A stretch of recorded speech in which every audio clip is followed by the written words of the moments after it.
1971, Randall propôs que há uma disputa entre a glicose e o ácido graxo como substrato para a síntese do ATP.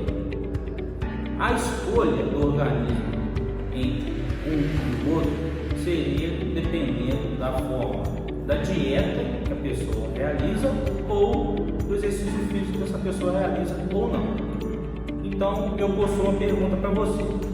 Como o mecanismo estabelecido pelo ciclo glicose, ácidos graxos é regulado durante a prática de exercício físico e qual sua importância fisiológica? Para responder essa pergunta, nós temos que ter em mente dois conceitos: os carboidratos e os lipídios. Os carboidratos são macromoléculas feitas de aminoácidos que estão em maior quantidade no nosso planeta. Em nosso organismo, sua principal função é a fonte de energia. Os lipídios são macromoléculas apolares e que têm sua principal função em nosso corpo a reserva de energia e a regulação térmica. O meu nome é Heitor Stropa. Meu nome é Arthur Rubens. Nós somos estudantes da Unipar de farmácia do COAPD e hoje vamos apresentar a regulação do metabolismo de glicose e ácido graxo no músculo esquelético durante o exercício físico.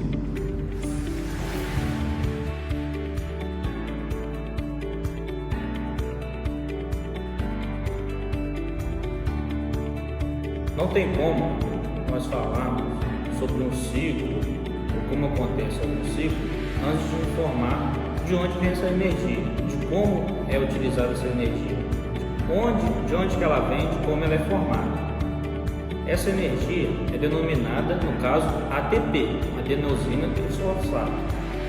Agora, vou mostrar para vocês uma imagem mostrando dois ciclos no qual esse ATP pode ser formado, que seria a glicólise e a fosforilação oxidativa.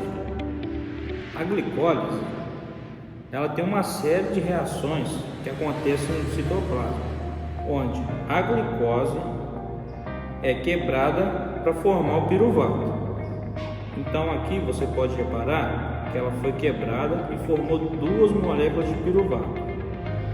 Então, durante esse processo, moléculas de ATP são geradas por fosforilação, resultando em ATP. A fosforilação oxidativa ocorre de tal maneira: os transportadores de elétrons NADH e FADH2, produzidos durante o processo, como a glicose que eu falei anteriormente, e ou o ciclo de Krebs, transferem elétrons ao longo da cadeia respiratória na membrana mitocondrial interna. Então ele transfere elétrons da forma mitocondrial interna. Isso cria um gradiente de prótons, cria vários gradientes de prótons, que é usado posteriormente pelo ATP sintase para sintetizar ATP.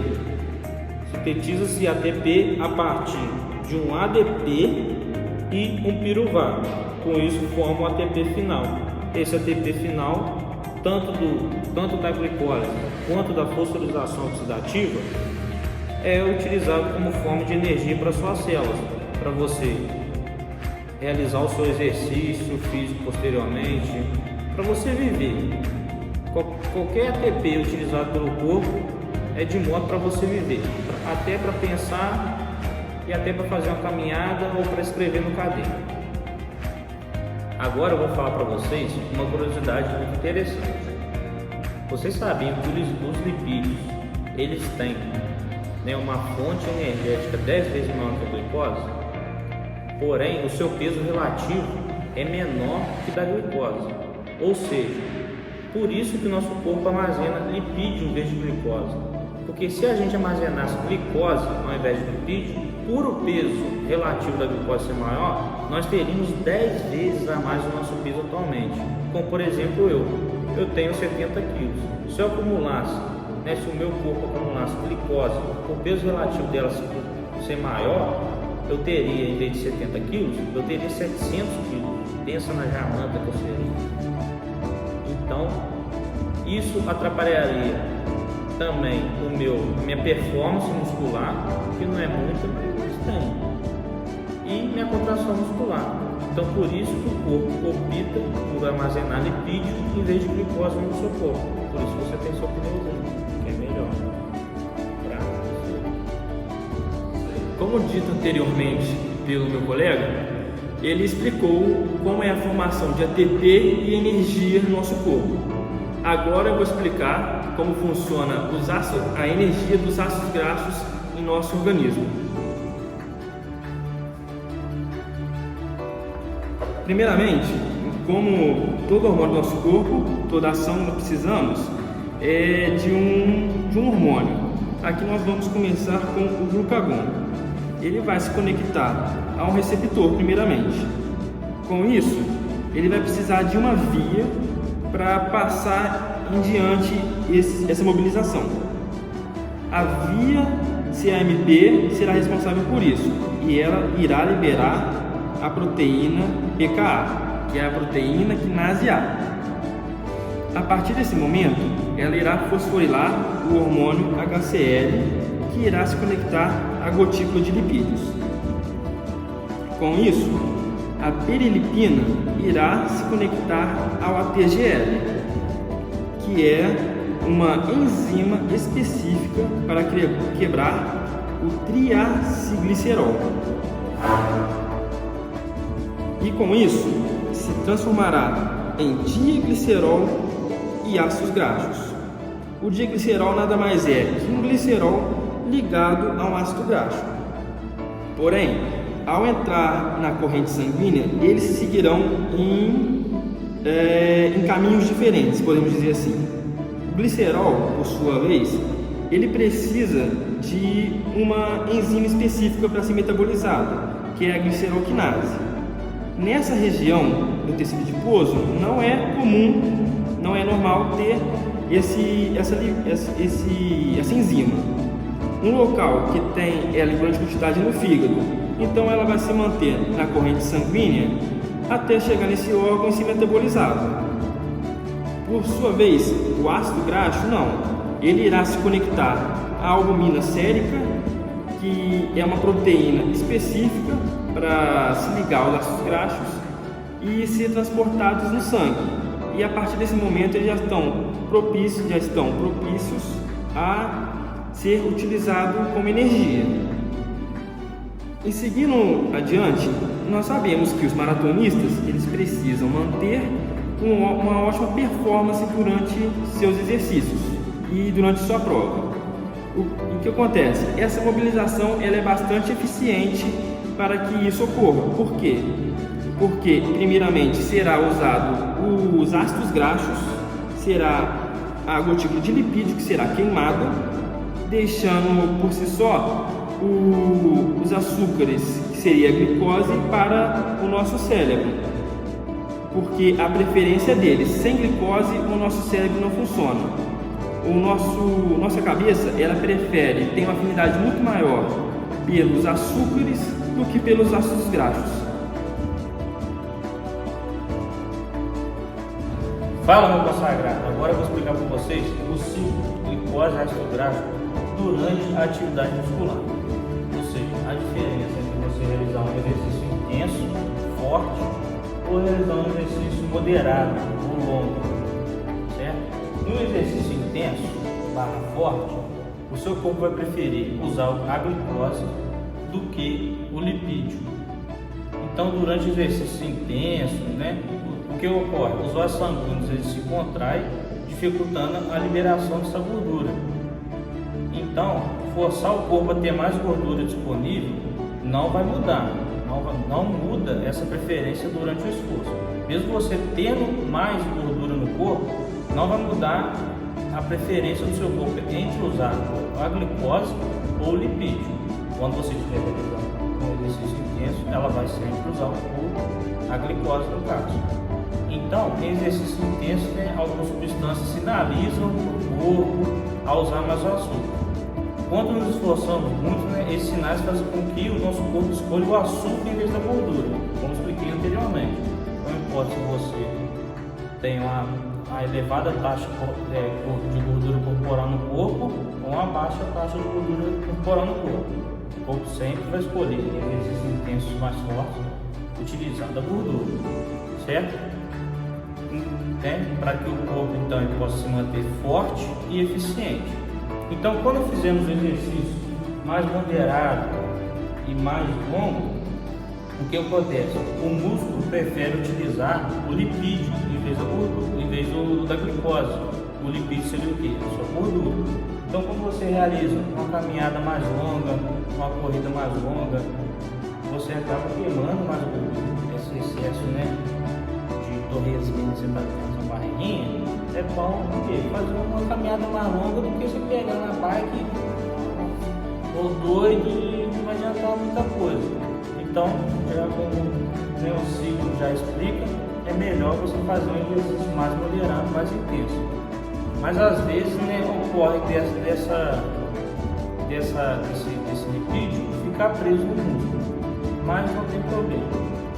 Mantendo a dieta balanceada, fazendo exercício de maneira correta, conforme o seu nutricionista ou seu educador físico te recomenda, você vai conseguir perder esse torresminho aí, camarada, beleza? É o seguinte, Eros, uma espécie reativa de oxigênio, como já dito anteriormente, é um tipo de regulador de metabolismo de glicose durante a atividade física intensa. Então, a atividade física intensa ela pode ser classificada de alguma maneira, tipo, quando você está ofegante e não conseguindo se comunicar com os outros durante a atividade, quer dizer que está intensa, quer dizer que ela está errada. Quando você consegue se comunicar, consegue falar com as outras pessoas, é uma atividade moderada, quer dizer que ela está correta, porque ela está usando os lipídios como energia e não a glicose. Então, durante essa atividade, a gente tem que ter alguns fatores durante ela. Um primeiro fator seria a atividade física intensa, ela libera muitos radicais livres. O que isso quer dizer? Elas são moléculas que querem reagir com tudo que tem no seu corpo. Elas são instáveis e qualquer molécula vai tentar reagir. E isso pode ser muito prejudicial à sua saúde porque pode causar até o câncer. Em seguida disso, nós temos o ciclo de Krebs. Como eu acabei de falar, os radicais livres eles vão tentar reagir com tudo que ele conseguir. Isso inclui o ciclo de Krebs. Quando ele fazer essa reação, ele vai impedir que o ATP seja construído. E isso vai dar pouca energia para o seu músculo. Só que a gente tem que ficar ligado também nos tipos de músculo. Por exemplo, quanto mais oxidantes o seu músculo tiver, menos ele vai reagir. Só que a gente vai estar ligado também ao efeito oxidante. Por quê? Eu acabei de falar que os oxidantes, que são os radicais livres, eles são ruins no nosso corpo. Porém, quando tem muito antioxidante também no nosso músculo, ele vai interferir na forma de absorção da glicose no nosso músculo. O que isso quer dizer que o nosso músculo, mesmo com muito antioxidante ou com pouco, tem que ter um equilíbrio, vamos dizer assim, tem que ter um equilíbrio. Se tem muito radical livre, seu músculo não vai trabalhar corretamente. Se tiver muito antioxidante, ele também não vai trabalhar de forma correta. Por quê?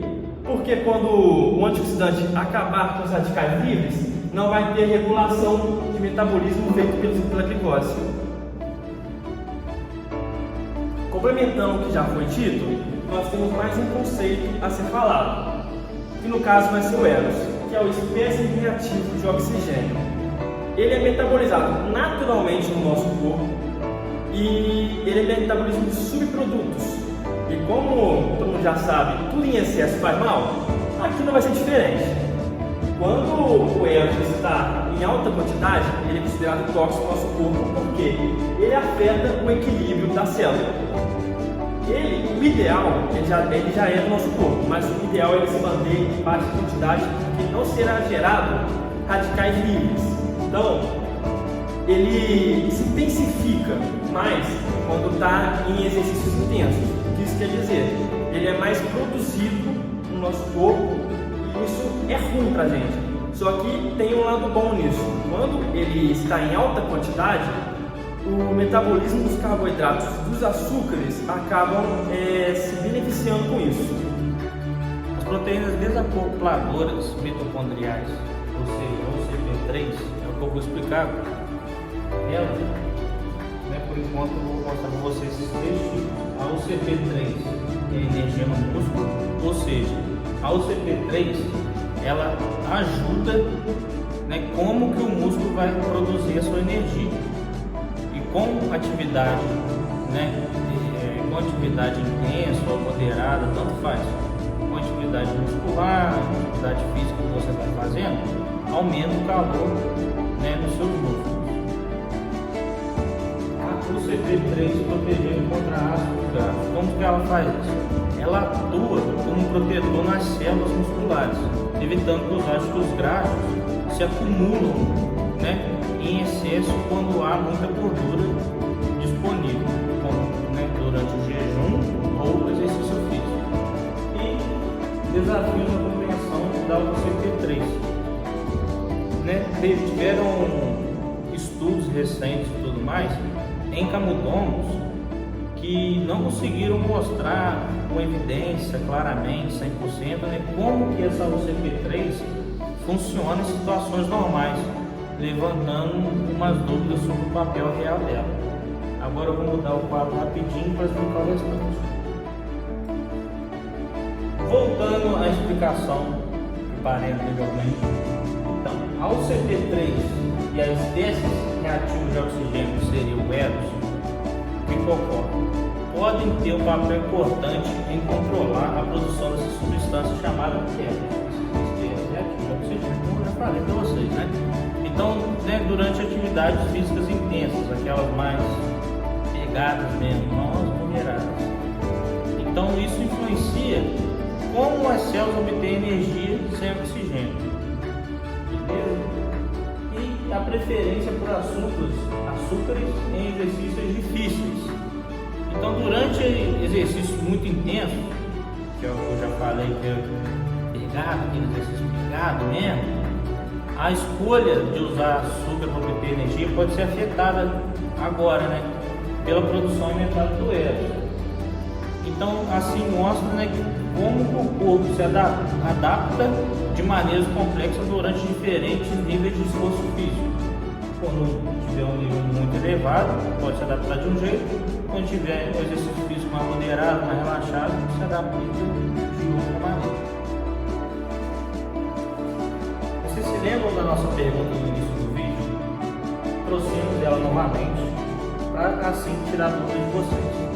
Que seria: como o mecanismo estabelecido pelo ciclo de glicose ácido graxo é regulado durante a prática de exercício físico e qual sua importância fisiológica?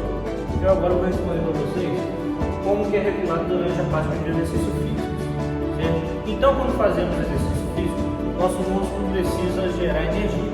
Então, ele tem duas formas de gerar essa energia: ou por glicose ou por ácido graxo. Lipídico, mesma coisa. Então, quando você realiza um exercício físico mais intenso, mais pegado, mais cansativo, o nosso músculo ele decide usar a forma da glicose. E quando você realiza um exercício mais moderado, uma caminhada longa de 40 minutos, um exercício assim mais tranquilo, assim o músculo decide usar a forma de energia que seria do ácido graxo, ou seja, o lipídio, que é a mesma coisa que a gordura. Então, a forma como essa mudança acontece envolve processos chamados os Eros, que já foi explicado anteriormente pelo meu amigo aqui. Então, entender esses processos não só ajuda no desempenho físico, mas também pode ser útil para tratar questões relacionadas ao metabolismo e ao exercício.